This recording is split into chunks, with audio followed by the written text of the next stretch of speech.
I want to ask you, the person watching this, where you got the idea of the rapture. What is it? How is your opinion and your ideas and your concepts about it formed? Was it through a TV series, Left Behind? Or was it a best-selling Christian author? Was it a movie? Was it an authoritative-sounding preacher that is so-called expert on the rapture and the Great Tribulation and these things? Because chances are, if you're like me, you never really dug into these things and looked for yourself. And the reason we should do that is because Jesus told us, he didn't tell us, he warned us very plainly again and again, beware of the scribes and the Pharisees. Well, what does that mean? The scribes are people that write things down, they translate things, they write books about things, they write letters about things. We're the Pharisees. Well, the Pharisees were the holy people, the so-called handlers of God's word that mishandled it so much. Well, those people haven't died off 2,000 years ago. They still exist today, and the warning is just as strong today. Now, as I started to dig into this subject of what we call the rapture and the Great Tribulation, there are a couple of questions that have been eating away at me for years and years and years. And let me read you those questions that came, or actually, let me read you those scriptures that brought up these questions in my mind. And here they are. From Matthew 16, verse 28, Jesus says, "Assuredly I say to you, there are some standing here who shall not taste death till they see the Son of Man coming in his kingdom." And there's also another one like this. Hebrews chapter 9, verse 27 says, "It is appointed for men to die once, but after this is judgment." This means that people that were resurrected, like Lazarus, friend of Jesus, or Dorcas, also known as Tabitha, or all the people that were resurrected at the time of Jesus. Eutychus, where did they go? Are they in hiding? Did they die again, and therefore the Bible is wrong that we die over and over and over again, even if we're resurrected? Or did something else happen? So what I'm finding is this warning that Jesus gave us about watch out for the writers, watch out for the authorities on religious matters. It's all ringing true. And as I've dug into this now, I'm finding some astonishing things. And I'm going to share with you a biblical world event that happened that has been swept under the carpet. And you and I today are very used to that kind of thing. We hear about the news stories that come out in our underground channels from Christians and conservatives and things, and they somehow never make it to the light of day that the mainstream news media will report on it, right? So we're very used to that happening now. And what does this all mean? Well, this means that while God is in charge of everything in the universe, he has given permission to Satan to mislead us and confuse us. He's given the kingdoms of this world into the hands of Satan. That's why Satan could tempt Jesus when he was fasting in the desert for so long.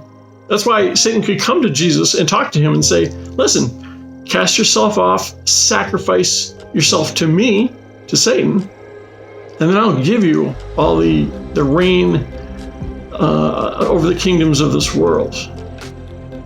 So I want you to remember everything that I've just said now here in this opening, and I'm going to go through a very detailed account. This is not going to be for everybody. If you're just comfortable just going to church on Sunday and letting rewarmed sermons flow over you, that's okay. But for those of you that are really searching for the truth. I want to present things in a very detailed and concise manner here. And I want to tell you right off the bat, I'm not somebody that was brainwashed in a seminary somewhere. I know that sounds derogatory, but that's exactly what happens, is you come out of seminary through a very defined filter of a few people that told you what to believe. And then you go right off into the ministry, preaching or pastoring at a church somewhere, and you never take the time to dig for yourself. And sometimes it takes a long time to dig. Okay? So I'm just telling you about me. I'm not comparing myself to the apostles, but listen, the apostles also, Jesus chose them. They were unschooled men. They were fishermen. They were assassins. Okay, they were architects. Different people that were not authorities that had been to seminary. That's all I'm saying. So I'm just a guy here that's dug for answers. And let me say this, I'm not going to speculate by going into the book of Revelation at all, okay? In there is a lot of iconic imagery that people of the first century understood. The Jews understood very well. It was a book of encouragement to them, written in code, so that if they were caught with a document, the Romans wouldn't know what the heck it meant, and okay, be on your way, all right? So I'm not going to speculate to say that, I know what this means in the Revelation. I don't need to do that at all, because Jesus told us directly. I'm going to center in on Matthew 24, okay? But there are companion eyewitnesses, like out of Luke, for instance, that tell the same stories, the same eyewitness accounts of what Jesus was talking about at the time. But I'm going to mainly just I'm going to try to keep jumping around in the Bible to a bare minimum, because it's very hard. I know when your pastor's in church and he's flip to page such and such to the left or right or chapter number this or that. It's very hard. I'm also going to include links for you here in this at the bottom, so you can go and do the same kind of confirming research that I've done in this as well. And I truly believe you're going to come to the exact same conclusion that I did. Now, let me premise this right away, is there's going to be this world loves to put people in boxes. They love to put theologies in nice, neat containers and put it on a shelf and pull it down. Oh, this is the preterist view. Oh, this is this and that view. Okay? This is saying that they know everything. This is them assuming that they know everything and they've examined things from all different angles, when they haven't, okay? And I'll give you an example here. How many of you know exactly what happened? The siege of Jerusalem, where the temple was torn down by the Romans. Have you ever really studied that? Well, that's kind of where we need to start, okay? Because as Jesus is at the very end of his ministry, he's coming over the hills of Bethany and Bethphage, which is the Mount of Olives. Okay, the Mount of Olives is this mountain that I think it's like 900 feet tall as it goes down into the valley, and then it comes back up to the Temple Mount. So as Jesus is across, let's say maybe a mile across, sitting on this hill, looking down at the platform, the mount, where this spectacular extravaganza, this spectacle of in all its glory and splendor of the temple, God's temple being there, and this gigantic walled city that was so beautiful. Jesus weeps looking at the city, and all the disciples are there looking at it. And later they come to him and ask, they're looking at all the glory of it as now that they've seen it up close. A lot of these disciples are coming from way out in the countrysides, okay, and maybe they've never been in the temple courts. I don't know about that part. But for you and I, this would be like going. This would be going to some magnificent, gigantic accomplishment, like the Eiffel Tower. If you've ever stood underneath the Eiffel Tower, it's incomprehensible how large and how grand it is. If you've gone to Las Vegas, this Satan's city, okay? It's a kingdom of splendor, and you're outside of it looking at, wow, look at all these things that have been built here, these iconic things.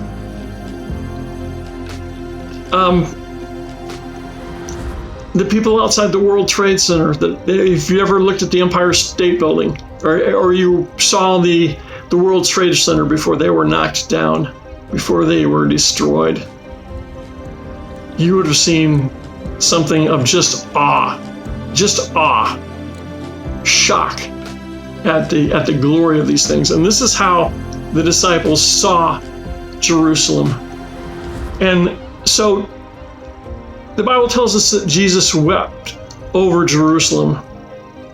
And he wept over it because it had become just a horrible, despicable, paganistic place where criminals have taken over the courts outside the temple, and they're cheating people. So God is very angry with Jerusalem, very, very angry, and his anger has been burning for a long time. This is all important. This is central to understanding about the Great Tribulation and the Rapture. It's central to it. So I'm going to take you through some history lessons here. I promise you it's not all going to be talk. I'm going to show you pictures. I'm going to show you maps. I'm going to show you great documentaries that other people have made that's going to fill in the picture for you that you never heard on Sunday morning. Let's take a look. So let's start in Luke 19. Jesus is on his way to Jerusalem. This is going to be his final visit in all the journeys going all over the place with the disciples. And so right now, as he's traveling in Bethany, he's actually behind the Mount of Olives. So he's in a canyon of a bit. This is the way they would have traveled. And as he's coming through these small towns, Bethany and Bethphage, this is where he has the disciples grab a colt, and he travels through town, and this is Palm Sunday. Palms are laid down. In some verses, you'll read that clothing was laid down on the streets, kind of like you would lay out a nice tablecloth for a banquet. And they are heralding Jesus. They know exactly who he is. They know he's the Messiah. They're giving him tribute and honor. And it's going to be a much different picture when he gets to Jerusalem. And we see this by this passage. And I want to, as I read this, when you hear the words that Jesus wept, know in the Greek that the word means he actually wailed. He wailed. Okay, that's a deep, deep sobbing. And there are only a few places that we see in the Bible where Jesus wept. And the other time was for Lazarus. Even though he brought Lazarus back from the dead, he still wept for him. And this is how deeply this is affecting Jesus, that when he sees Jerusalem, he knows something has to come upon it. So let's read.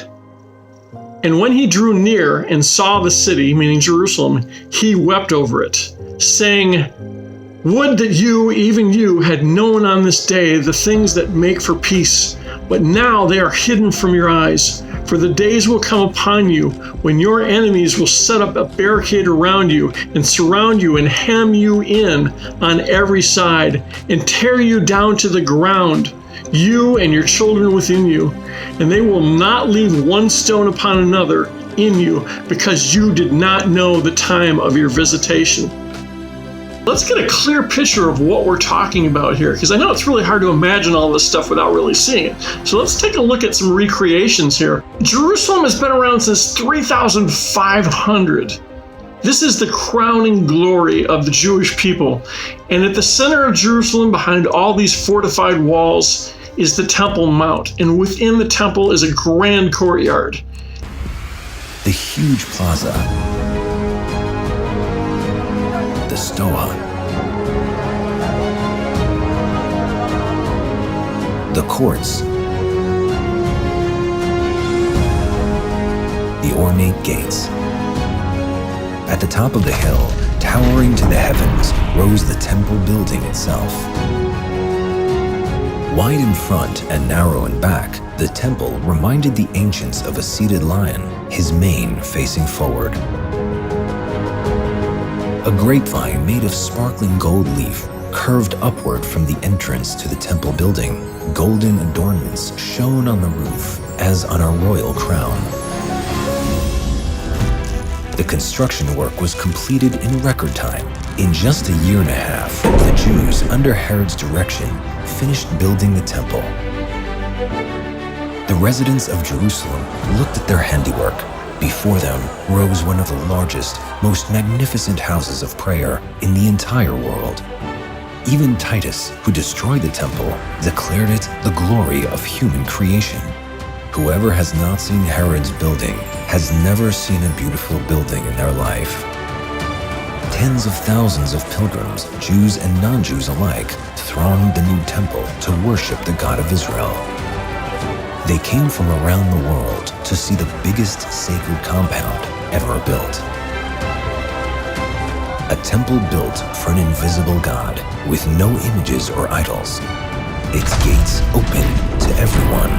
A house of prayer for all nations. Okay, we have to take a minute and really explore inside the temple here, because this, behind the Holy of Holies inside of the temple, is where God comes and dwells, where he comes for the visitations.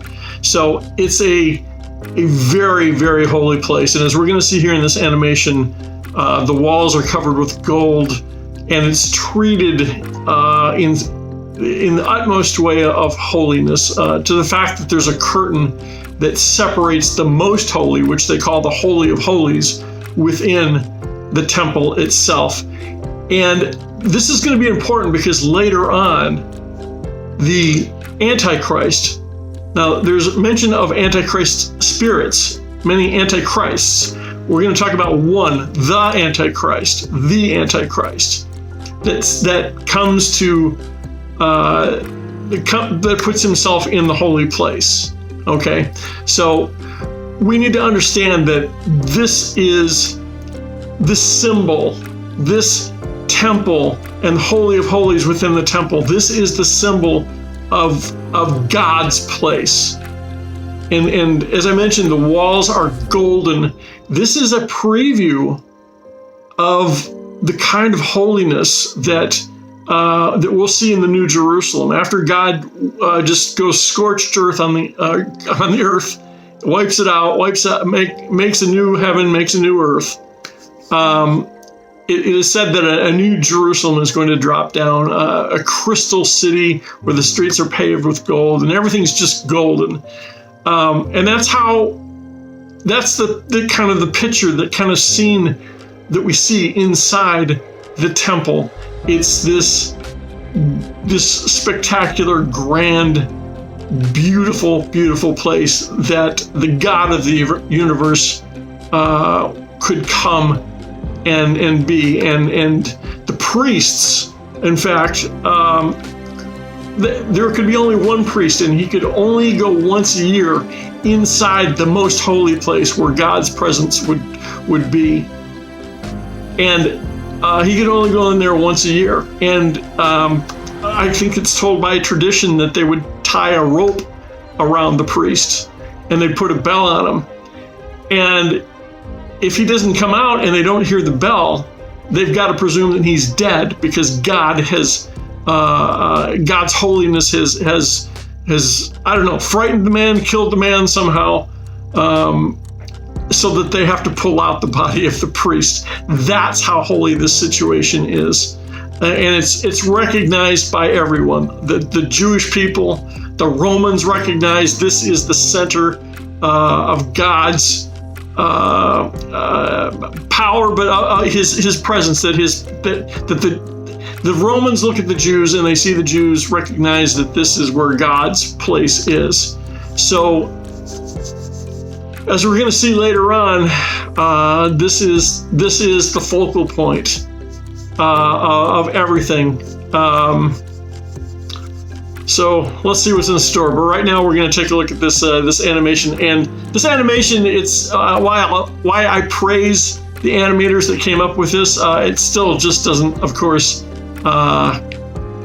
show the beauty truly of what the temple would have been, and such a place where God would dwell in all his holiness. The main temple doors were made of 2 large bifolding doors covered in gold with cherubim, palm trees, and open flowers.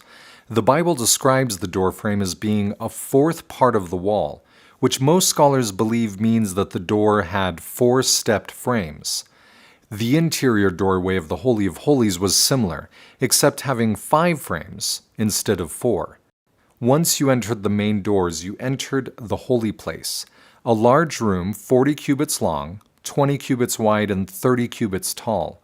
The room was overlaid with gold and decorated with cherubim, palm trees, and open flowers, possibly alluding to the beauty of the Garden of Eden.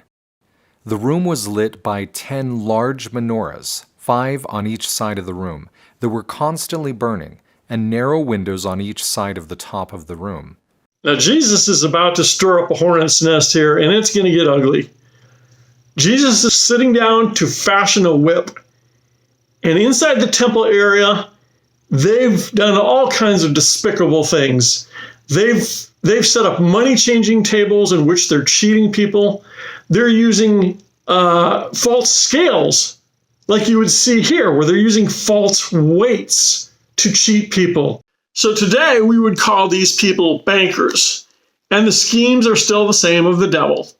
He's had a lot more time to come up with more elaborate schemes on how to steal from people and how to rob from people. And yes, we're not in the temple today. It's become a worldwide system. But even the use of gold as a standard is gone today in America. Just printing money out of thin air. But I digress. Let's go on.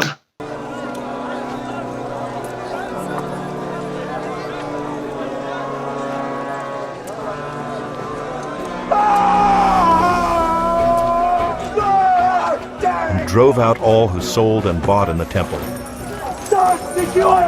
And he overturned the tables of the money changers and the seats of those who sold pigeons. He said to them, "It is written, my house shall be called a house of prayer. But you make it a den of robbers." Now, I also want to have you look at another passage here. It's a passage that says, differing weights and differing measures, both of them are an abomination to the Lord. This is just a good example of something that's detestable to the Lord. Something that's taking place inside the temple is an abomination to the Lord. Cheating people with false weights and scales. It's an abomination. It's something that's just disgusting to God. And we're going to see this word abomination later as we talk about the rapture, Great Tribulation, and the abomination of desolation. Woe to you, scribes and Pharisees, hypocrites all! For you shut up the kingdom of heaven against men. You do not go in yourselves, nor do you let others enter. Blind guides! You strain at a gnat and swallow a camel. You bow before the letter of the law and violate the heart of the law. Justice, mercy, good faith. You are like whited sepulchres, all clean and fair without, but within, full of dead men's bones and all corruption.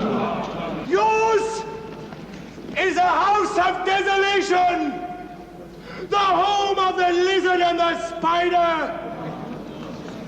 Serpents, brood of vipers, how can any of you escape damnation? So Jesus and his disciples, his closest friends, have just come out of the temple. He's probably shocked all of them with his words and with his actions. And I don't know, I think maybe the disciples are just trying to change the subject here to something a little more lighthearted.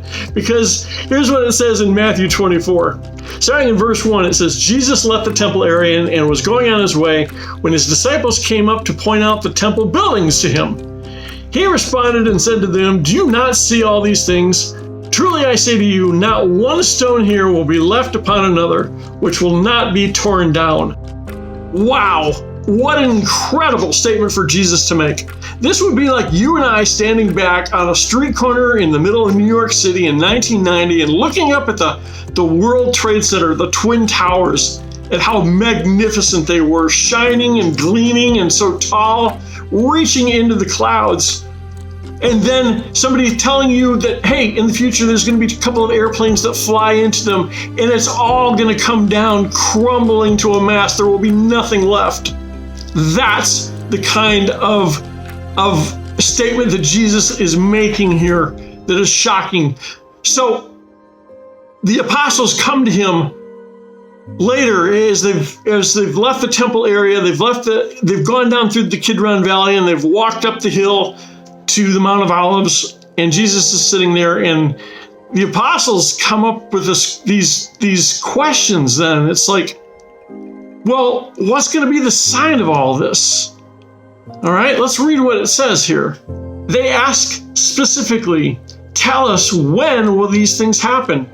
And what will be the sign of your coming and of the end of the age?"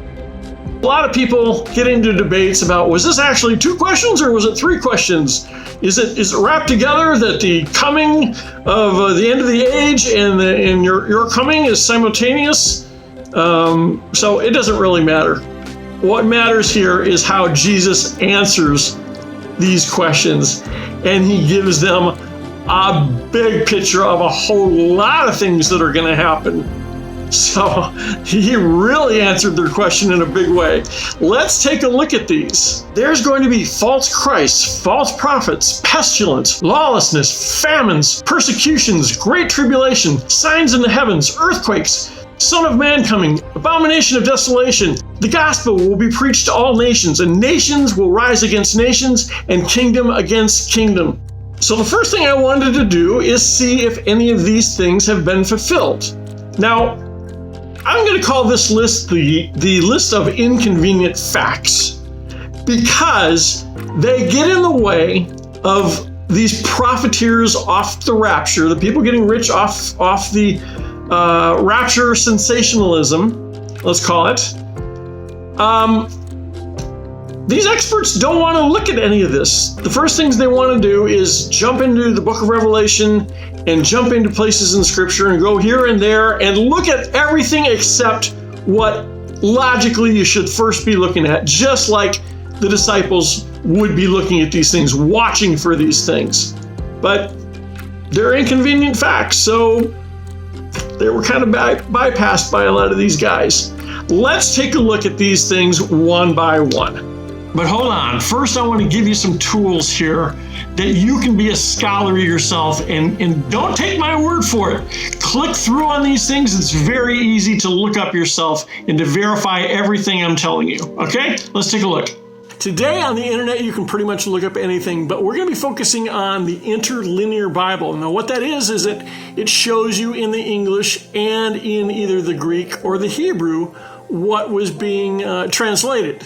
So you can see the exact words, because words have completely different meaning. It's so hard for the Bible translators to translate words that just don't exist in English. So that's why it's really important for you to go back and look at these words, because words are lost in translation. So as we see here in the red, this is how it is in the Bible, and you'll see the verbs and everything are kind of flip-flop, because Greek is not spoken the way we speak in English. But right above that, you'll see the Greek letters, and above that, in the blue, you'll see the transliteration or into a 26-letter English alphabet. And above that, you'll see numbers. Now, what are these numbers? If you click through to these numbers above, it takes you to the Strong's Concordance. What is a concordance? A concordance is like a dictionary. It basically gives you the breakdown of the word, the root word study, how it's used, how it's pronounced, those kind of things. All right, got to take a moment here and sidestep to look at translations for a moment, and I'm going to show you how they've been corrupted, sending us off into wildly different directions. And then you're going to kind of get an idea, or you're going to start to get a picture of why things have been so wrong that all these preachers and evangelists and things have been saying through the years. And you're going to begin to see, as I build this case here, why they got things so wrong. So let's start with this right here. Let's compare the New King James to the Old King James, all right? Let's start with, and they asked him, what will be the sign of your coming and of the end of the age? All right, let's look at the King James Version. What shall be the sign of thy coming and of the end of the world? Those are two completely different subjects. End of the age is not the same thing as the end of the world, is it? Right? All right, so this, like I said before, this puts us off in a wrong direction completely. So let's look at this in the Greek. Now this is the Greek word ahion. Now there it is in the Greek, but look at it in the kind of English translation, and it kind of looks like eons, doesn't it? Well, that's where we get the word meaning from, is eons, like cycles of times, generations of time, okay, chapters of time. In the Strong's, if you click through on the interlinear to 165 denotes the actual word that's connected with it, aion. It says an age, a cycle of time, especially of the present age as contrasted with a future age. All right, as we've just seen, we're talking about a chapter of time, an end of an age, a culmination of just this tension growing and growing and growing between the Romans and the Jews, and God's tension, Christ's tension with Jerusalem, the frustration. It's all coming to a head right now in this period of time, this age. It's not the end of the world, as some translations have said. It's talking about this instance, and I'm going to show you right now in this documentary, because Jesus, when he's pointing up to the rocks and he says they're all going to be thrown down, he's not pointing to imaginary rocks from some third temple that's going to come along and supposedly be built in the future. He's pointing to those rocks there, those rocks, this period of time that Jesus is in right then. I'm going to show you some clips right now from documentary filmmakers that recreated what top historians wrote about. Which was how pagan Rome assembled a massive army of soldiers to slaughter men, women, and children all over Judea, ending in the destruction of the temple in Jerusalem. They're based on historical documents written by Flavius Josephus, a Jewish Roman historian that we Christians know that his writings supported the fact of Jesus traveling and teaching at that time in history, and the most renowned and trusted historian of the time, Tacitus. What we are going to come to understand is that God's disgust with Jerusalem then was enough for God to let it be completely destroyed and given over to the Romans and all its pagan abominations. So what we need to understand is at the end of time, God creates a new heaven and a new earth, and he drops down a shining brand new city, Jerusalem. But right now, during the time of Christ and the Romans, this is where the Jewish people are bringing their sacrifice. Okay, God lives behind the Holy of Holies in the deepest part of this temple, where it took 1,000 men to construct and hang this curtain, and the curtain that's torn down the center at the end when Christ dies. So sacrifices otherwise are going on daily. They go on in the morning and they go on in the afternoon. Sacrifices to cover the sins of Israel. They go on daily. They're a requirement. In the spring of the year 70 CE, Titus marches his legions from the coastal plain to Jerusalem. He's boiling with anger. It has been 4 years and the Roman army has not succeeded in suppressing the stubborn revolt that broke out in Judea.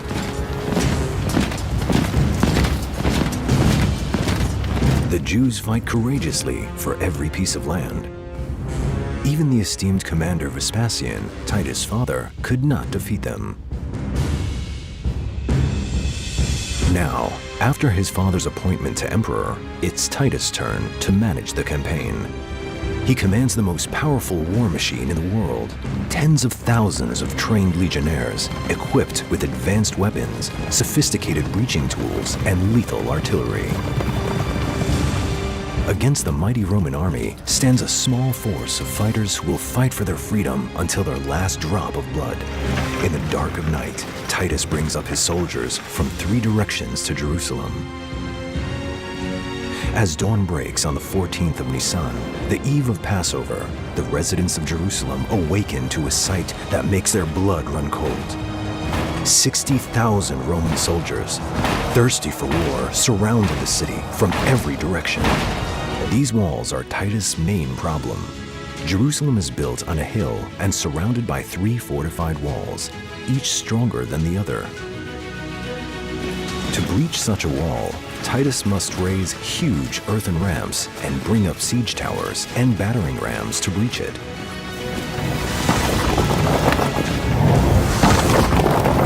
Under heavy artillery cover, the iron rams climbed to the top of the wall and pierced it. The noise is deafening. The largest battering ram of all, nicknamed Nikon, the victor, was the first to breach the wall.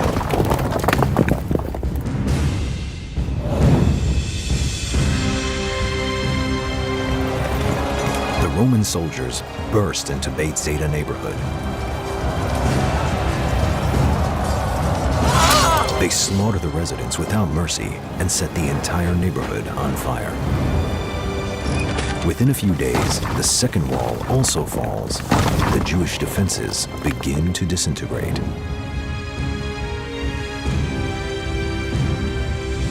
Titus renews the attack and advances his soldiers to the internal wall, the strongest wall of Jerusalem, known as the First Wall.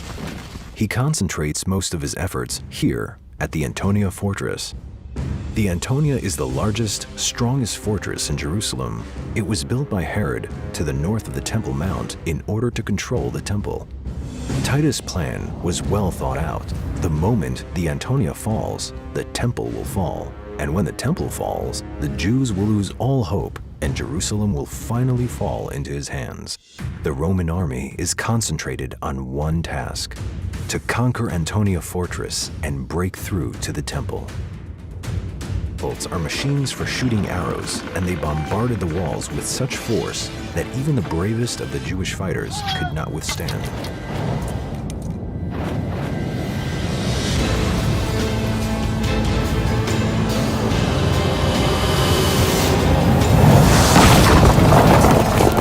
After fierce battles, Titus' soldiers gained control of the Antonia. On the 17th of Tammuz, Titus commands them to destroy the mighty citadel down to its foundations. This day, on which according to tradition the city was breached, is commemorated as a day of mourning on the Jewish calendar. It is around this time that the gravest of ill omens took place. This spiritual crisis involved the daily sacrifice of lamb to Yahweh. Like clockwork, the priests had upheld the holy rite of Tamid amidst the bloodshed and starvation of the siege. But on the 5th of August, the last of the sacrificial lambs ran out. Now, at the height of the siege, with the Romans advancing, the Jews lost their connection to God. When the Jews realize that the temple is in real danger, they shake off all feelings of hunger and weakness. Thousands of citizens, women, men, elders, and youth, everyone who can hold a weapon, join the fighters. Together as one man, they fall upon the Romans and block the way to the temple with their bodies. Only one weapon can beat the fire of faith that burns in the hearts of the Jewish fighters: the burning fire of torches. And thus, on the night of the 9th of Av, Titus sets fire to the gates that surround the Temple Mount.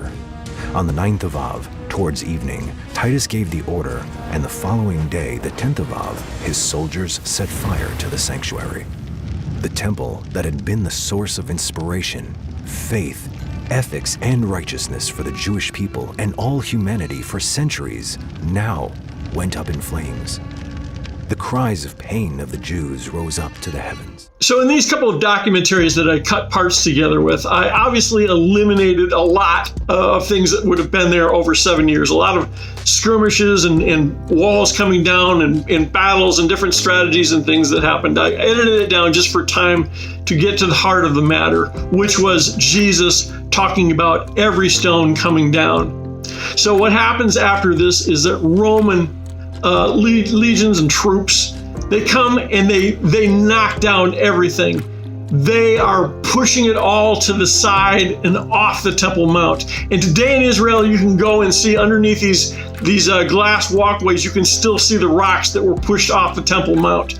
They're still laying there. Okay, and a lot of surmise that the Romans were getting rid of all this to look for all the gold that had melted down from the temple in between the cracks and things. Maybe that's the case, I don't know. But regardless for the reason, Christ said that every rock would be thrown down in it, and it was.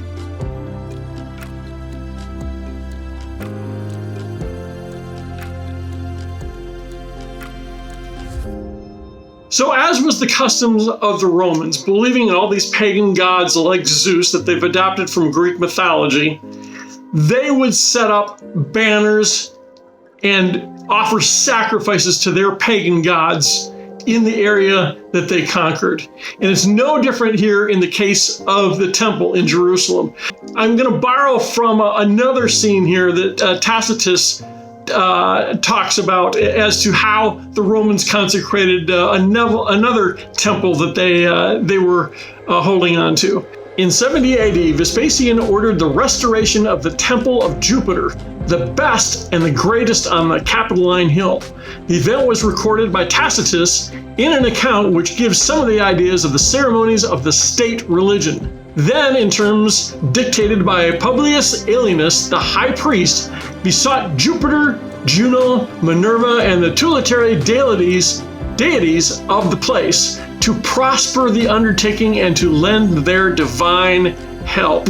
So what an accomplishment for Rome, that they've been able to overthrow the Jews and crush their holy city of Jerusalem and crush their temple. And to them, their gods, Jupiter and Minerva and Juno, all these different ones, have granted them favor. Why would God allow this? Well, you see, God's holy people had already done this. They'd already turned it into an unholy place. So why not let it go a little further? And that's exactly what God did. He let the Romans conquer Jerusalem because the holy people of Jerusalem had already turned it into a pagan place by their sacrilegious deeds that they've committed on the temple grounds, and have turning their hearts on God and sacrificing prophets that were sent along like Zechariah and rejecting Jesus Christ, the Messiah. So I'm going to continue on with Jesus talking here from the Mount of Olives. We're going to continue in Matthew verse 6. And you will be hearing of wars and rumors of wars. See that you are not alarmed, for those things must take place, but that is not yet the end. For nation will rise against nation and kingdom against kingdom. So we just heard that we would be hearing of rumors of wars and wars. Were there any times of war and rumors of war that were taking place right after Jesus spoke about this? There was a whole lot of wars going on. Let's take a look at them. Starting in 6 BC to 217 BC, there was the Roman Parthenon War. From 43 AD to 77, there was the Roman conquest of Britain. From 58 to 63, there was the Armenian War. And from around 60 AD to 61 AD, there was this war as well going on in England. And don't forget that what we've been centered on is this Jewish-Roman war. It continues on in Israel, Egypt, Cyprus, Mesopotamia, which we know as Iraq today. All right, continuing on back in Matthew 24, verse 7, the second half of the sentence here, we see, and there will be famines and earthquakes in various places. Okay, were there famines going on at this time? Let's take a look. In the very book of Acts, chapter 11, verse 27 through 29, it says, And in these days, prophets came from Jerusalem to Antioch. Then one of them, named Agabus, stood up and showed by the Spirit that there was going to be a great famine throughout the world. And there was, according to history. It continues, which also happened in the days of Claudius Caesar. Then the disciples, each according to his ability, determined to send relief to the brethren dwelling in Judea. All right, famines and earthquakes. What about earthquakes? Were there any earthquakes going on at this time? Let's take a look. There were a great amount of earthquakes going on at this time. Now there's another sign here that's not mentioned in Matthew, but the King James writers, translators, they added it in. It's not in the Greek. But we can take it from Luke 21, verse 11. And that says, in various places there will be plagues and famines. So let's take a look. Were there plagues happening at this time? Or in some cases, this is translated pestilence. Let's take a look. This is from Tacitus. A year of shame and of so many evil deeds, heaven almost marked by storms and pestilence. Campania was devastated by a hurricane which destroyed everywhere country houses, plantations, and crops, and carried its fury to the neighborhoods of Rome, where a terrible plague was sweeping away all classes of human beings without any such derangement of the atmosphere as to be visibly apparent. Yet the houses were filled with lifeless forms and streets with funerals. Neither age nor sex was exempt from peril. Slaves and the freeborn populace alike were suddenly cut off. Amid the wailing of wives and children who were often consumed on their very funeral pile of their friends by whom they had been sitting and shedding tears. So this took place around 40 to 43 AD, also recorded by Cassius Dio, another Roman historian. And as you can see, this is a real virus, a real plague, a pandemic, an epidemic, whatever you want to call it. Something, a very, very different picture than we got here in America or in the world as we were told to lock down from the COVID virus. We did not have bodies piling up and people wailing in every neighborhood. Okay, we only had CNN telling us case numbers based on false PCR tests. So this is what a real solid picture of the real thing, what it looks like. Okay, now there's also another plague that came along around up to about 66 AD, right in that period there. It was in Ethiopia. It spread to Rome and Egypt, also wiping out just countless numbers of people. Okay, so there's your pestilence, there's your plagues, as mentioned in Luke 21:11. Okay, we're coming up to one of the biggest ones right now, the tribulation, the great tribulation. Let's read.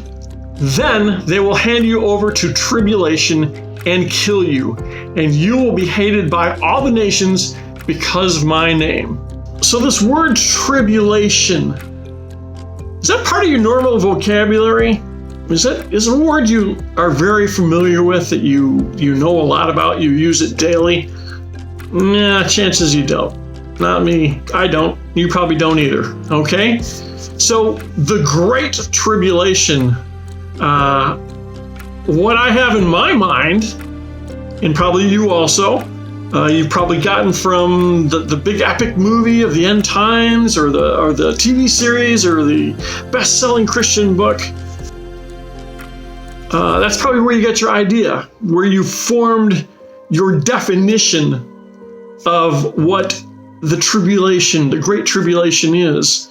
But what does that word actually mean? Okay? What is it in the Greek?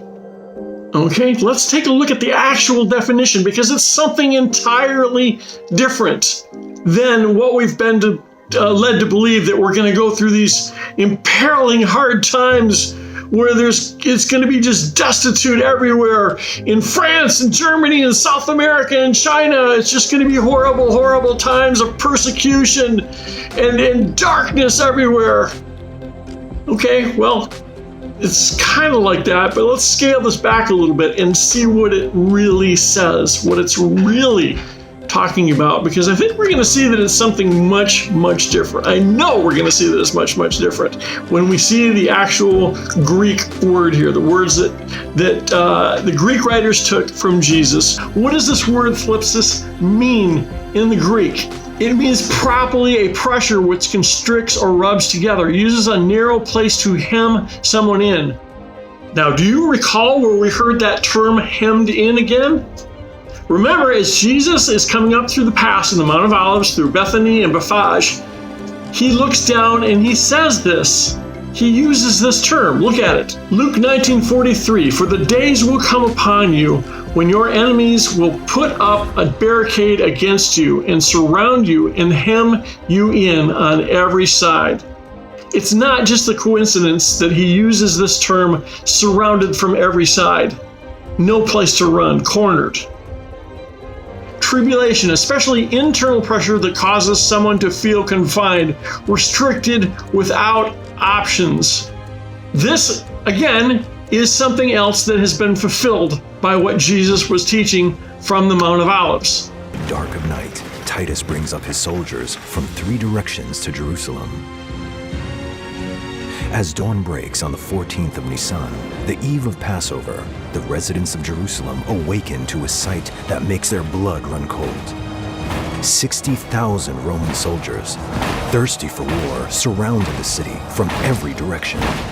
So in verse 9, Jesus is only continuing to amplify that the people that are going to be persecuted are not going to be able to trust anyone. They're going to be delivered up.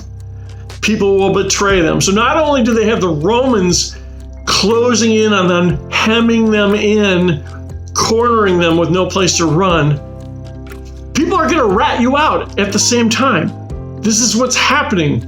It's like, knock, knock, knock, Roman soldiers are on the door. Do you know of any Christians that are following after this Jesus? Because we're going to slaughter your whole family if you lie to us. A lot like what happened in Nazi Germany, okay? Same thing here. No place to run except to the mountains. But Jesus is warning everybody at this point. This is what the time is going to look like. Matthew 24:10, "And at that time many will fall away, and they will betray one another and hate one another. And many false prophets will rise up and mislead many people because the lawlessness is increased. Most people's love will become cold, but the one endures to the end will be saved." So do we know if there was any false prophets during this time that were trying to capitalize on all the excitement and trying to gather their own followers? Like, that never happens today, right? People try to latch on to some event or some person and tries to ride the wave of the excitement about that individual. It doesn't happen today, does it? No, of course not. I say this in jest, of course. All right, so were there records of false prophets? Yes, one of them is called Dositheus.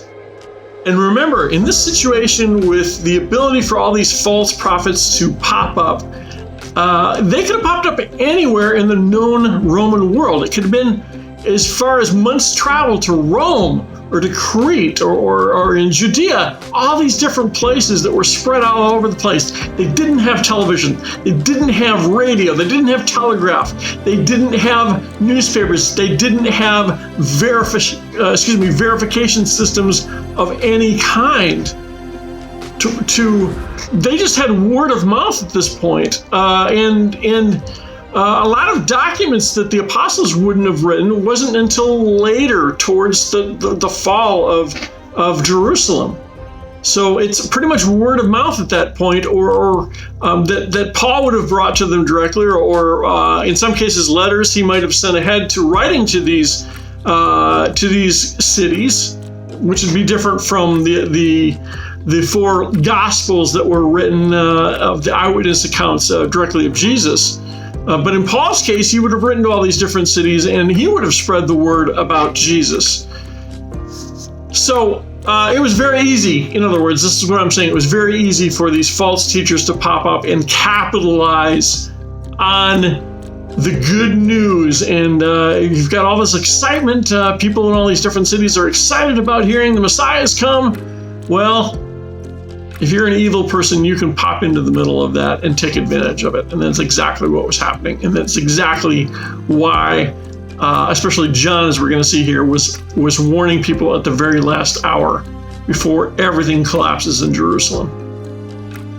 In verse 12 of Matthew, and because lawlessness is increased, most people's love will become cold. All right, let's step back and take a look at the larger view again, because we've been concentrating so much on Jerusalem. So Rome and its soldiers have gone all over Judea, leading up to finally storming in the siege on Jerusalem. And in all these smaller towns, these Roman soldiers are going town to town and burning things down. And they're just gonna run a sword through anybody that's out of line, because it's out of control. Now remember, the Jewish revolt is sparking a lot of Rome's backlash here. So this is a time of war. This is not a time of, let's use a funny example here, of a Roman taking somebody aside and writing them a ticket. No, this is a time where Roman soldiers just want to go home. They probably don't want to be there as well. And so they're like, let's just get this over as quickly as possible. So this lawlessness that's talked about here is just a context of the time, and we can relate to that today. Look at the lawlessness that's going on in our cities, where people are just showing up at a door with the pizza box, and either somebody is shooting them because they're worried 3 guys are going to rush in with guns and pistol whip them, steal everything, and then kill them. I mean, that's the kind of situation of lawlessness that we see today. So we can relate, right? So imagine the times then when you're in the middle of war, and I'm sure the Romans are not crucifying as many people as they want to for simple lawlessness. Now they're crucifying just because they're following Jesus, and just because have found to have been part of the Jewish revolt. So you're going to beg, borrow, and steal however you can to survive in the midst of this war that's going on. This is the kind of lawlessness we are talking about. So in the filmmaking world, when we have a feature film, once in a while there's something that comes along in a script that requires suspension of disbelief.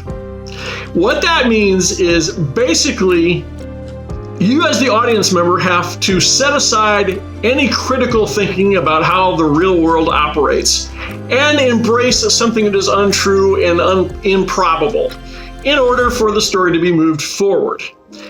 And that is exactly what's going to happen right now. We're going to do just exactly the opposite. I'm going to ask you to critically think and decide for yourself whether you want to believe in a fictional fable, or do you want to believe in the truth? And in everything, this is a pivotal moment in this video right now. This point in the video separates truth from fiction. Fiction of what is being taught in the rest of the world by the Rapture sensationalists. Okay, let's look at Matthew 24, verse 14. This gospel of the kingdom shall be preached in the whole world as a testimony to all the nations, and then the end will come.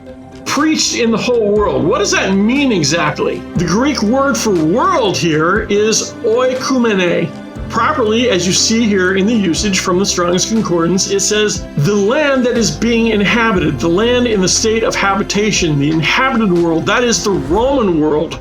For all outside of it was regarded as of no account whatsoever. World basically means the Roman world. In their eyes, nothing else existed outside of the Roman world at this time. This is where it was all happening, basically, is what it was saying, what Jesus was saying. And then the end will come. But you say, wait, you're missing the very obvious point right here that Jesus was saying the end is not going to come until the gospel is preached to all nations. And that hasn't happened yet, has it? I mean, preachers have been telling us that. Well, Actually, it has. It was preached to all nations there as it was told to us right in the New Testament. Let's take a look. Colossians chapter 1, starting in verse 5. The gospel which has come to you, just as in all the world. Also it is bearing fruit and increasing, even as it has been doing in you also since the day you heard it and understood the grace of God in truth. Let's jump down to Colossians 23, where it is further confirmed. If indeed you continue in the faith firmly established and steadfast, and not shifting from hope of the gospel that you have heard, which was proclaimed in all creation under the heaven. If you're still not convinced, let's look at Romans 10, starting in verse 16. But they have not all obeyed the gospel. For Isaiah says, Lord, who has believed what he has heard from us? So faith comes from hearing, and hearing through the word of Christ. But I ask, have they not heard? Indeed they have, for their voice has gone out to all the earth, and their words to the ends of the world. So at this point, aren't you getting just a little bit skeptical about what you've heard from the authorities in the pulpit and from the best-selling authors and all the movies that this thing is all going to happen in the future? It's never happened before. It's got to happen all in the future. Well, yeah, you're probably getting a clear picture like I have as I've been putting all these pieces together here. And like Jesus said again, beware of the scribes, and beware of the Pharisees. That means beware of the people that are writing things down, and beware of the holy people. What is the abomination of desolation? Let's read about this here for a moment. What it says is from Matthew 24:15. Therefore, when you see the abomination of desolation, which was spoken of through Daniel the prophet, standing in the holy place, let the reader understand. Then those who are in Judea must flee to the mountains. A whole lot of theology has sprung out of this little tiny paragraph, and so we need to not make any assumptions here. We need to understand very clearly what we're talking about. So there's four different things here. There's four issues that I want to get into here. Number one, what does stand mean? All right. Well, you might have heard the term a standing army. Here's an example. Jesus said in Matthew 24, verse 15, every kingdom divided against itself is laid waste, and no city or house divided against itself will stand. I've always assumed the abomination of desolation was this character, this figure or statue or something that was set up or standing or was stood in place. But really the term can mean something that occupies a place, a standing army, as I gave the example before. Now the other thing is the holy place. I jumped to conclusions myself before, and I thought, okay, the holy place is naturally, that's the temple.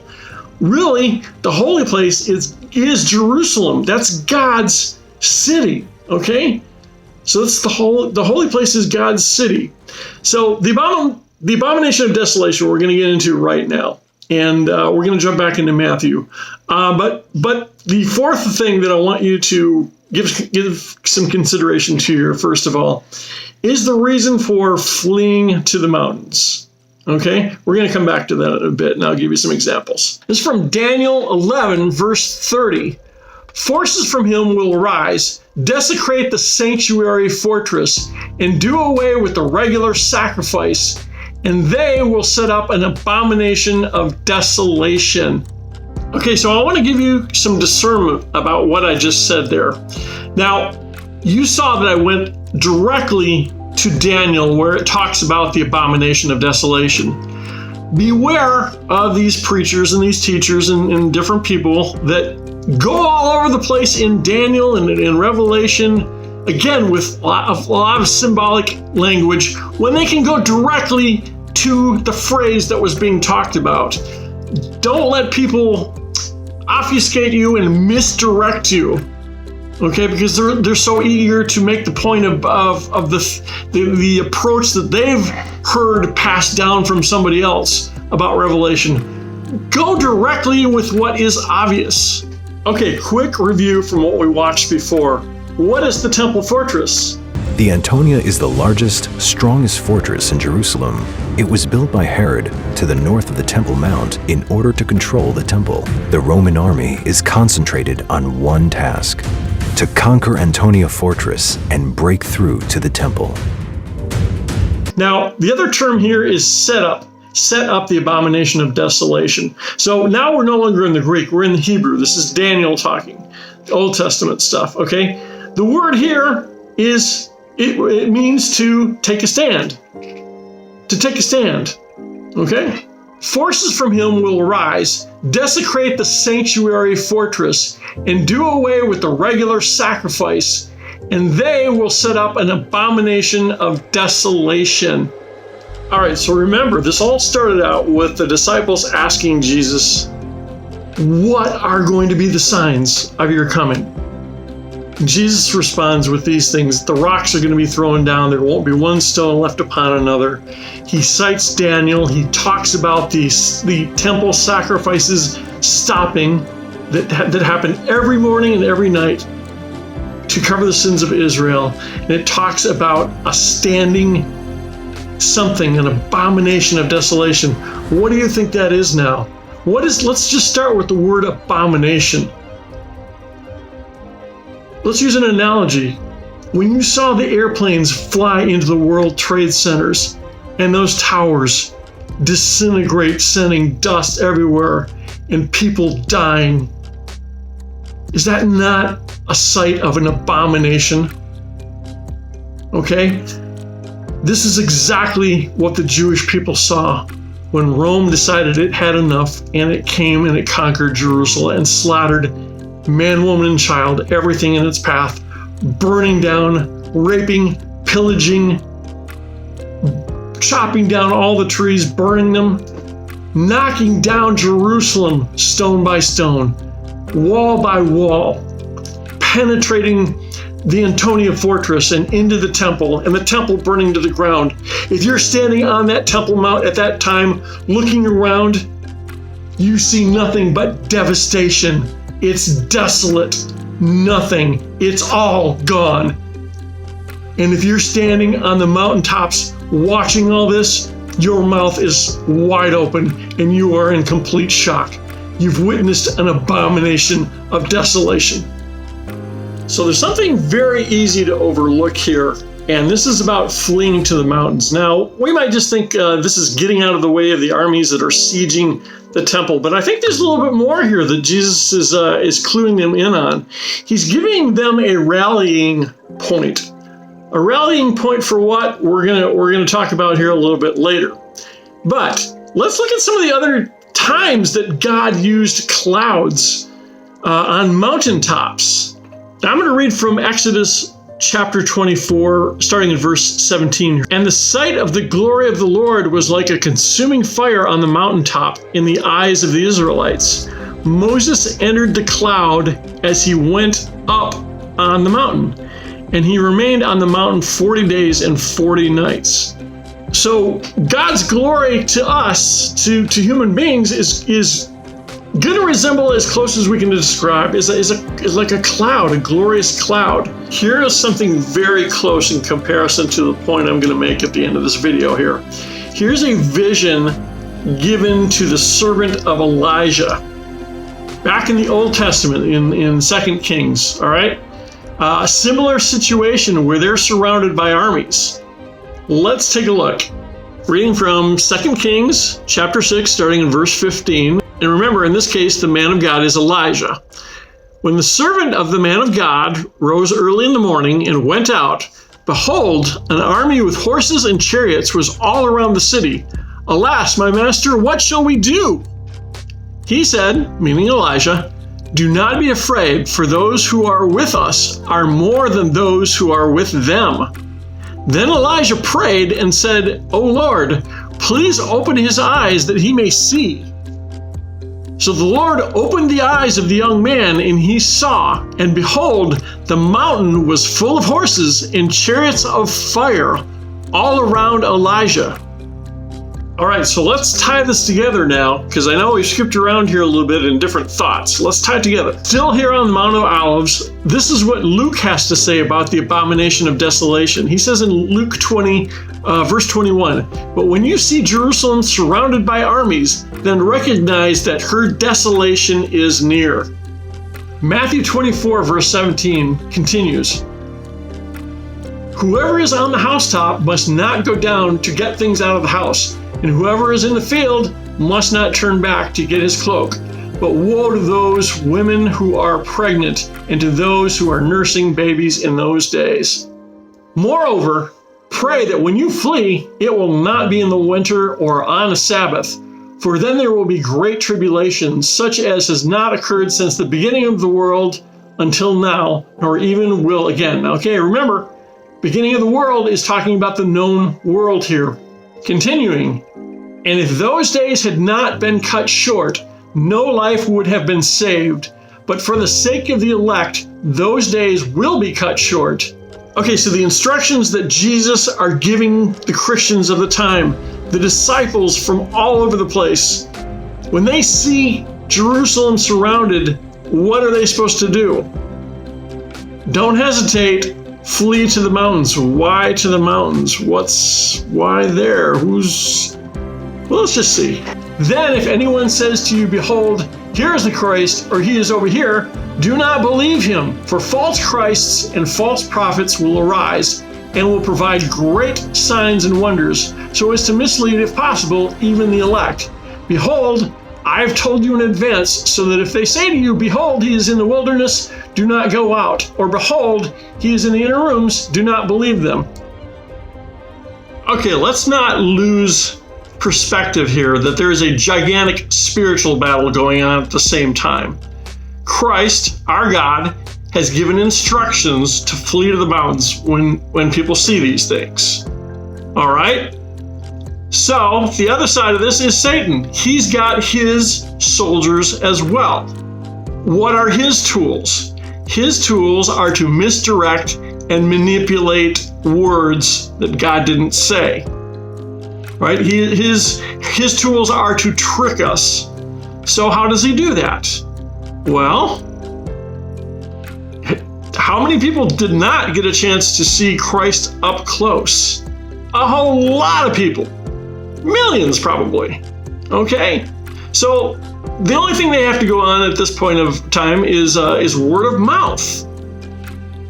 So naturally, Satan is going to send out fake, call it false in the scriptures, but we understand the word today, fake news. Okay? And of course, Satan is going to send along his false prophets as well that are going to say, "Hey, there's this guy. You've heard about him before. He's the Messiah. He's the Savior. He's over here. Go follow him. Run over here. He's in this city." But clearly, this is why Jesus gave the people that followed him, the real believers, instructions to go to the mountains and to disregard. He's telling them ahead of time all this trickery that's going to come along from Satan's side of things, from the evil one's side, to try to point them in the wrong direction. Okay? And just a cliff note here. For those people that think this is all a big worldwide event, how many of us can get to an actual mountain on a tank of gas? Not me. That's most of the people in the world, probably. Okay? So we're talking again about something that's happening there in Jerusalem. All right, I got to put a big punctuation right here and say stop for a moment. Got to make a delineation here, because this is where the authoritative people on Revelation and all the scholars, they confuse people a lot because they're confused themselves. Only John uses the term the Antichrist as a name.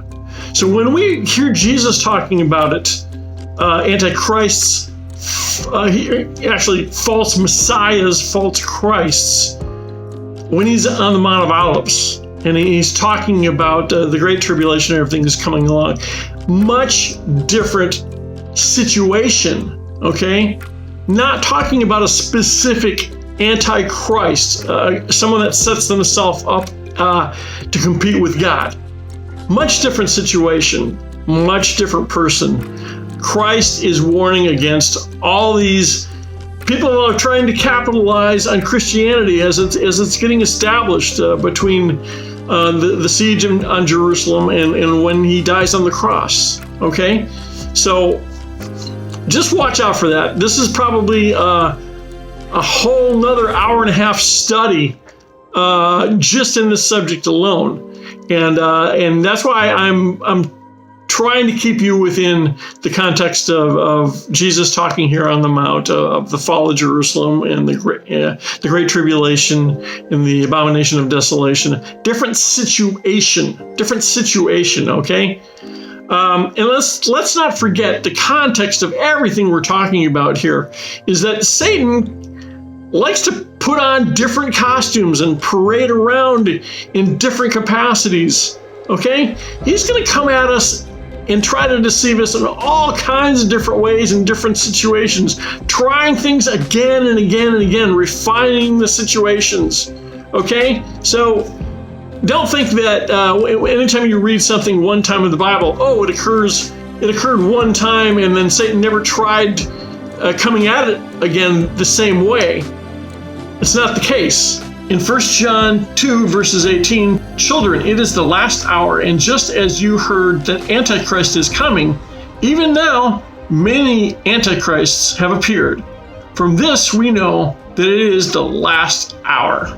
Okay, so the idea of this Antichrist that we've seen in the movies, in the book series from the authoritative evangelists that are talking about this, have set the Antichrist up into something using this scripture. This is their go-to scripture. Listen to this. He will oppose and will exalt himself over everything that is called God or is worshipped, so that he sets himself up in God's temple, proclaiming himself to be God. Now, let's look at the Greek and see what the Greek actually says here. Apodikanoumi is the Greek word here. And it means to show by proof, to demonstrate, set forth.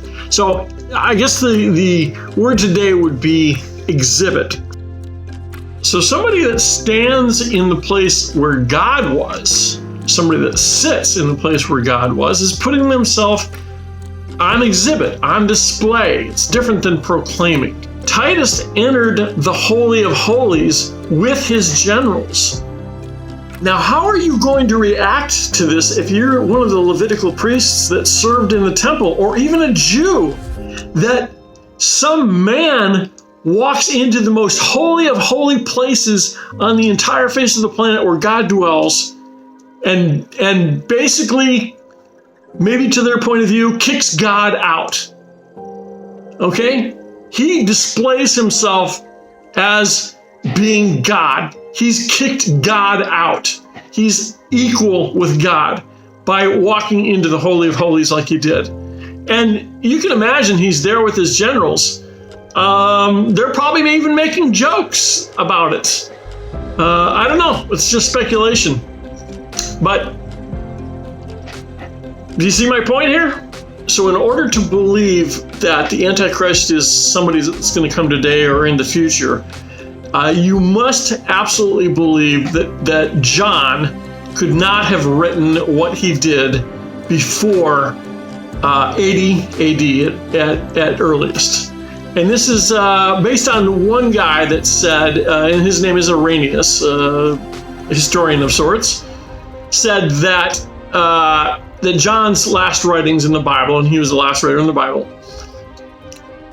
only could have occurred between 80 and 95 AD. I think it occurred around 60 AD, before the start, or as early as 60 AD, around the start of the revolt of the Jews, the war of the Jews.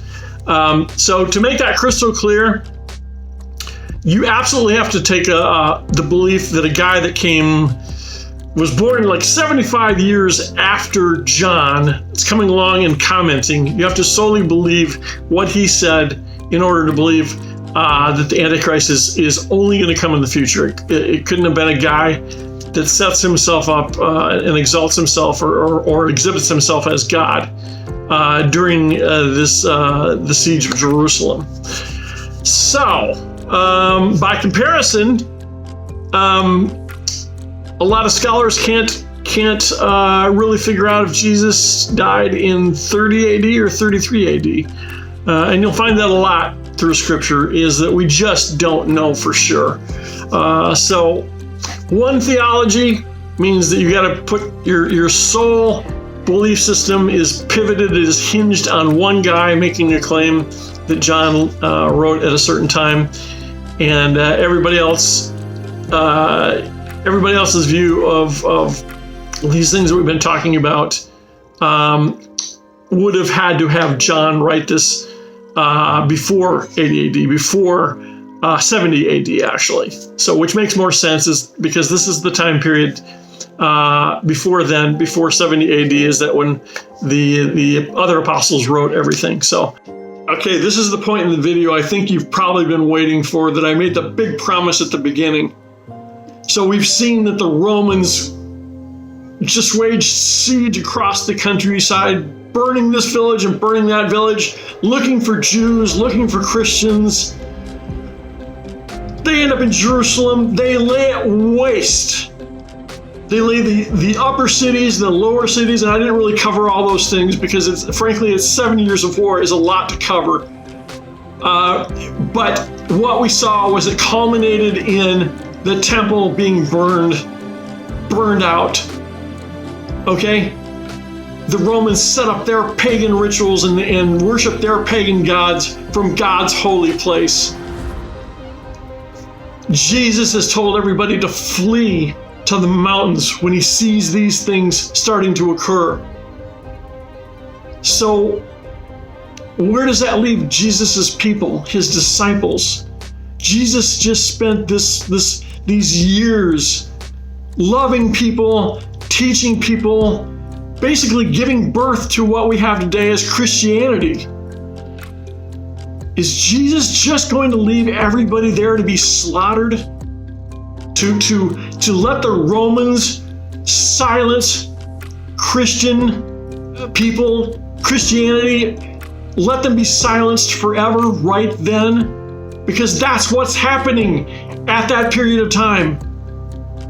Is Jesus really going to leave them all there and let them get slaughtered? Or does something else happen? Does he fulfill this promise in Matthew 16, verse 28? Assuredly, I say to you, there are some standing here who shall not taste death till they see the Son of Man coming in his kingdom. I'm going to show you right now. And maybe you're going to have a hard time believing your eyes because you've been so brainwashed so many years by all these crazy, silly Christian movies that have come along with so much speculation, Left Behind, this and that. But you're going to have no choice but to come to the same conclusion I did. And again, let's remember, what does the end mean? It's not talking about the end of the world. It's talking about a chapter of history, an end of time. As it says in the Greek, remember, just to review again, eons like we have now, right? An age, a cycle of time, especially of the present age, as contrasted with the future age, and the one of series of ages stretching to infinity. So clearly this word age is not talking about, 2,000 years in the future. It's talking about right then, that chapter of history. Can't emphasize that enough. The most famous trusted historians of the time have this to write. Listen to this. This is Flavius Josephus writing about the War of the Jews. Thus were the miserable people persuaded by these deceivers, and such as belayed God himself. Right here, Josephus is confirming that there are deceivers out there that are saying all kinds of things, misleading people, misleading God's word, he says. While they did not attend nor give credit to the signs that were so evident, and did so plainly foretell their future desolation. Okay, what signs are we talking about here? We're getting into the thick of it. but like men infatuated without either eyes to see or minds to consider, did not regard the denunciation that God made to them. Thus there was a star resembling a sword which stood over the city, and a comet that continued an entire year. All right, so I've been spending so much time in Matthew 24 that we haven't jumped into Luke very much, which is giving the same account of what Jesus is saying there on the Mount of Olives. Luke adds this on the Mount of Olives. And we see that among these famines and earthquakes and everything else, Jesus also said, and great signs from heaven. All right, would you say a star over Jerusalem and a comet that lasts for an entire year? Kind of looks like a sword, doesn't it? Wouldn't you say that's a sign? A great sign in heaven? Thus, also before the Jews' rebellion. Now this is what Josephus is talking about, the War of the Jews, the 7-year war that was taking place. Starts in 66 AD. Okay, that's what we're talking about here. Thus also before the Jews' rebellion, and before those commotions which preceded the war, when the people were coming in great crowds to the feast of unleavened bread, on the 8th day of the month of Antichrists, and at the 9th hour of the night, so great a light shone around the altar in the holy house that it appeared to be bright as daytime, which lasted for half an hour. This light seemed to be a good sign to the unskillful, but was so interpreted by the sacred scribes as to be portend to those events that followed immediately upon it. So that was written in Old English. Let me translate this into some words that are better understood in our modern English. A light of great intensity illuminated the altar and the temple, which lasted for about a half an hour. The light seemed to be a good sign to the innocent, which means the not guilty. Who do you think we're talking about here? But even the well-educated religious writers believed it to mean that this was a prophetic sign of the events that immediately followed after these signs. So they're saying, this is a short preview of some bigger signs that are about to happen. What are they? At the same festival also, a heifer, as she was led by the high priest to be sacrificed, brought forth a lamb in the midst of the temple. Did you get what that meant there, a heifer? Maybe if you're not from out in the country, you don't know what a heifer is. It's a cow. A cow gave birth to a lamb. Moreover, the eastern gate of the inner court of the temple, which was of brass and vastly heavy, had been with difficulty shut by 20 men, and rested upon a basis armed with iron, and had bolts fastened very deep into the firm floor, which was there made of one entire stone, was seen to be opened of its own accord about the 6th hour of night. Seems like there's something a little scary going on here, right? Gigantic heavy door that takes 20 people to open just suddenly opens. But the men of learning understood it. That means the wise people. That the security of their holy house was dissolved of its own accord, and that the gate was opened for the advantage of their enemies. All right, this is just like we saw in the documentary, referencing what Josephus is talking about here right now. Gate was open, and the enemy's going to rush in. The Roman soldiers are going to rush right in at this point. So these publicly declared that the signal foreshadowed the desolation that was coming upon them. All right, there's that word desolation again. All right, besides these, a few days after that feast, on the 1 and the 20th day of the month of Artemisius, Yar, that means the last day of the second Passover season in the year of 66 AD, a certain prodigious and incredible phenomenon appeared. This word prodigious means abnormal, monstrous, gigantic, spectacular in size.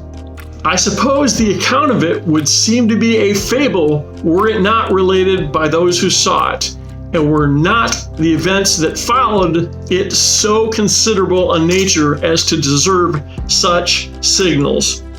Basically what he's saying here is these things are so astonishing and so out of the ordinary, and I would even add the word supernatural, that they have to be talked about. It's like the television news breaking news, okay? For before sunsetting, chariots and troops of soldiers in their armor were seen running about among the clouds and surrounding of cities. Okay, does this sound a little bit about what the servant of Elisha saw in his situation many hundreds of years earlier? Moreover, at that feast, which we call Pentecost, as the priests were going by night into the inner court of the temple, as their custom was, to perform their sacred administrations, they said that in the first place they felt a quaking and heard a great noise. And after that they heard a sound as of a great multitude saying, "Let us remove hence." So who or what is this great multitude that says, "Let us remove"? And what about that word remove? Well, why does it say remove as opposed to let's just leave here now? We're leaving here now. Remove what? Remove who? All right. I'm going to tell you what I think this is right here. This is not the people flying up without their clothes to heaven.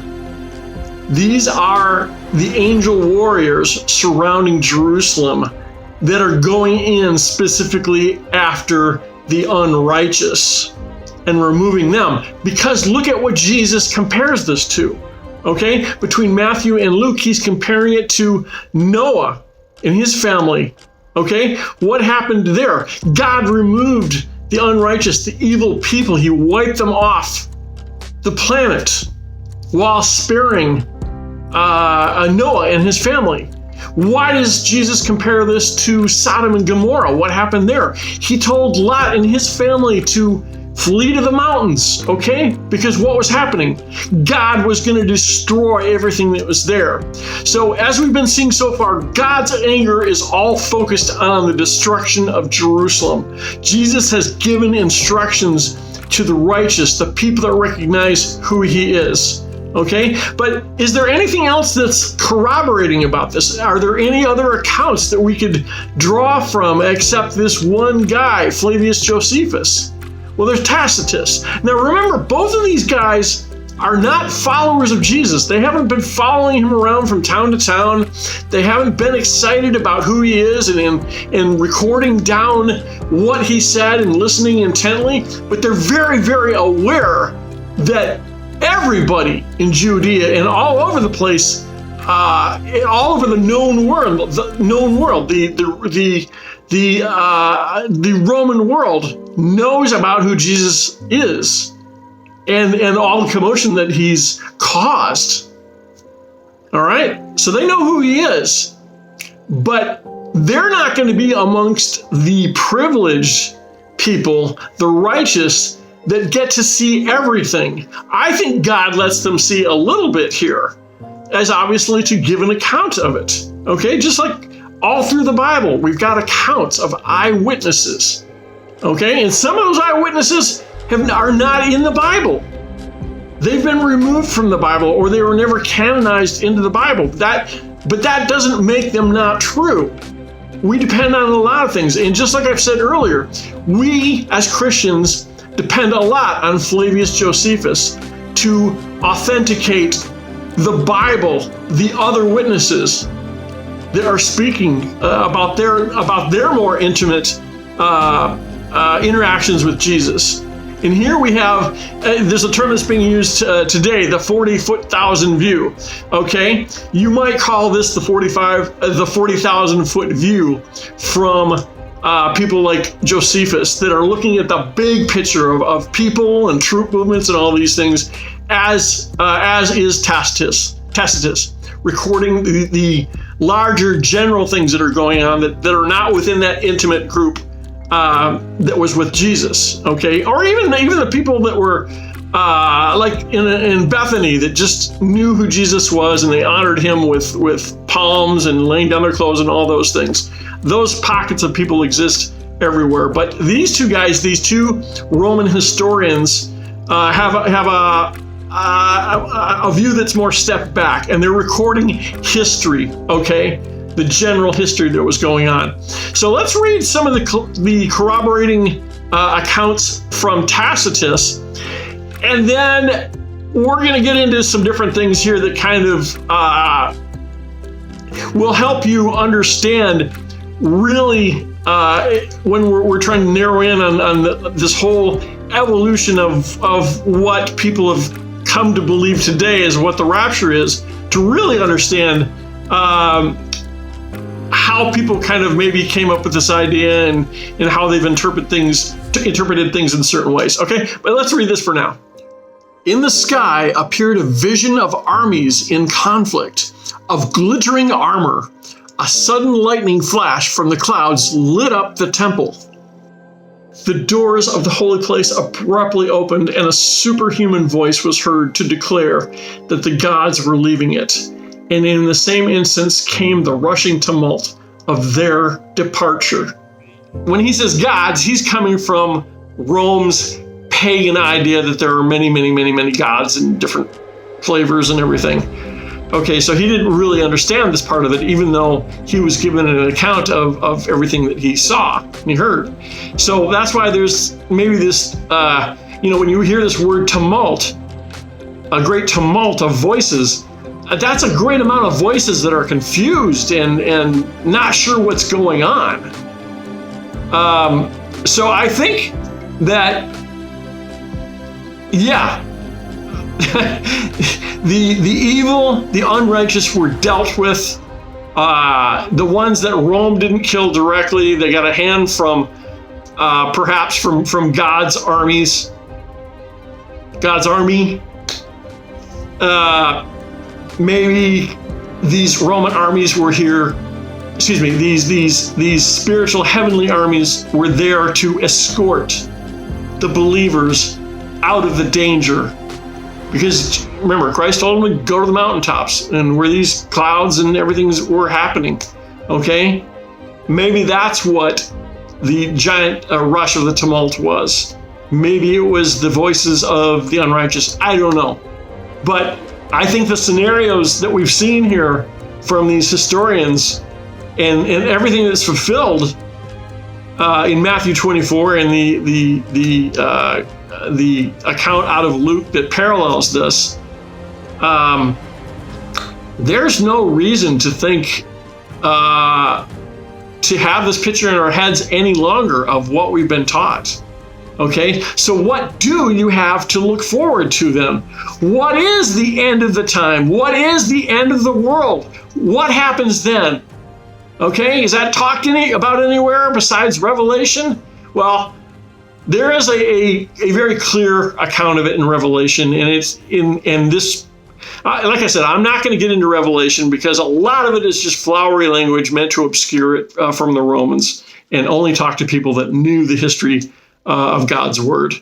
But it does amplify and echo what is said by Peter here in 2 Peter. Let me read that to you. 2 Peter chapter 3, verses 10 through 13. But the day of the Lord will come like a thief. The heavens will disappear with a roar, the elements will be destroyed by fire, and the earth and everything done in it will be laid bare. Since everything will be destroyed in this way, what kind of people ought you to be? You ought to live holy and godly lives as you look forward to the day of God and speed its coming. That day will bring about the destruction of the heavens by fire, and the elements will melt in the heat. But in keeping with his promise, we are looking forward to a new heaven and a new earth where righteousness dwells. See how much sense this makes, that God cursed the garden in the beginning. He created weeds, and everything just spiraled out of control from there forward. Everything we're eating today has been contaminated by poison. Our air has been contaminated by poison. Our minds have been contaminated by the devil using the puppets and the media and the government. All that's just going to be burned away. It's going to be laid bare, and we're going to have something brand new to look forward to. Okay, a new Jerusalem, a transparent, illuminated city illuminated by God and his glory, drops down out of heaven, sets in place a new Jerusalem, a perfect place where the gates are never closed, the walls are made of gold, and there's gems and all these different beautiful just pictures of just like a glass-like city. And every tear is going to be wiped away, and there's going to be no more pain and suffering. Okay? So I hope by this long video, you've been encouraged by it, and I hope that you understand that you need to beware of what holy people and so-called authorities are telling you about this and that. Beware of this kind of cult-like view that the King James Bible is the only Bible and it's the only thing true. Okay? Beware of people that tell you you can't look at any other accounts in history whatsoever about anything. Okay? The devil is in the details. There's a reason that saying exists. Okay? I want you to be made hopeful and uplifted by this. And I want you to be God's people that accurately handle his word. Okay? Because we are, you feel it, I feel it, we are in the last days where it's all gone cold. Any kind of angle that you can look at our existence right now is closing in on us in a major way, and it can't all implode at the same time and we're left standing somehow. Okay? So what I would tell you about today, tomorrow, next week, okay, is to expect, and this is my opinion, is to expect that God's going to give us a short preview.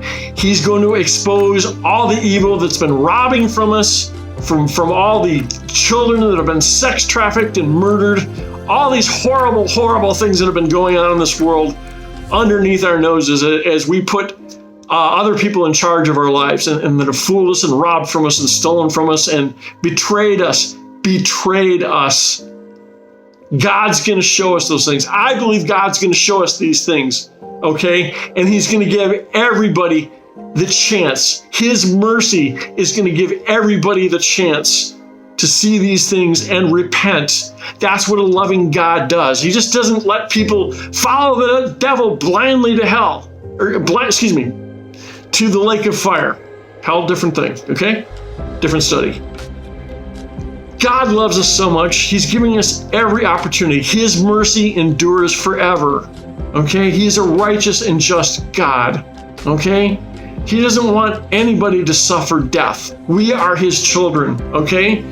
But we either follow him or we follow the devil, the liar, the deceiver, the hater, the false accuser. So you have a choice. So, thank you for listening to this. It's been long. Like I said, I'm probably going to have to come up with some follow-up videos that kind of branched off into other thoughts here that we encountered along the way, and perhaps I'll get to those things. But I'm going to ask a favor for everybody. Just pray for me in this video. Pray that I've not missed anything that is blatantly wrong. But just pray for me to be able to continue to do these kind of videos. It's hard. It's hard putting together something like this, and it's costly and expensive from a standpoint that you put so many hours into it that you can't work. And sometimes God sets us aside to do these things without work, without a job to be paying the bills at the moment. It's a step in faith, and that's kind of where I've been in producing this video right now. But I trust in God. God often comes in at the 11th hour and saves the day. He cares about us more than the little sparrow flying around in the field, is like he says in his words. So continue on. Leave your comments below. Please share. Please enlighten others. Thanks for listening.